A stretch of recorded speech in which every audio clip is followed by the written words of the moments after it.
Bermain di playground atau taman bermain tak hanya menjadi aktivitas menyenangkan bagi anak, namun juga memiliki banyak manfaat untuk tumbuh kembang fisik maupun mental. Anak-anak bisa melatih motorik, kemampuan sosial hingga meningkatkan kreativitas anak sejak usia dini.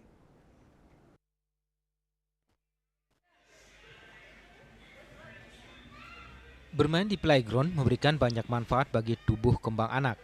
Aktivitas seperti berlari, memanjat, meluncur hingga bermain ayunan mampu melatih motorik kasar dan halus, sekaligus memperkuat otot serta keseimbangan tubuh anak. Selain itu, playground juga menjadi tempat anak belajar bersosialisasi dengan teman sebaya. Anak-anak diajarkan berbagi, mengantri giliran, bekerja sama, hingga menyelesaikan konflik kecil saat bermain bersama. Tidak hanya itu, suasana bermain yang menyenangkan turut merangsang kreativitas dan imajinasi anak.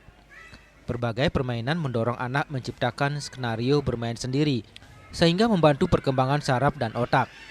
Bermain di luar ruangan juga bermanfaat bagi kesehatan mental dan fisik anak, karena mampu mengurangi stres, memperbaiki suasana hati, dan mendorong gaya hidup aktif sejak dini. Anak pun belajar lebih mandiri dan berani mencoba tantangan baru saat bermain.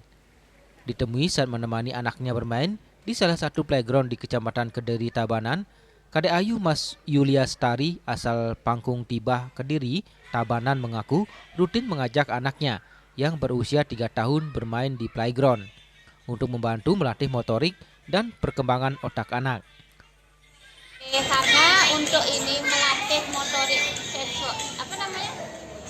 perkembangan otaknya, menambah interaksi sama ini teman yang baru, menghilangkan ininya dia menambahkan perkembangan otak. Playground umumnya aman dimainkan anak usia 2 tahun ke atas.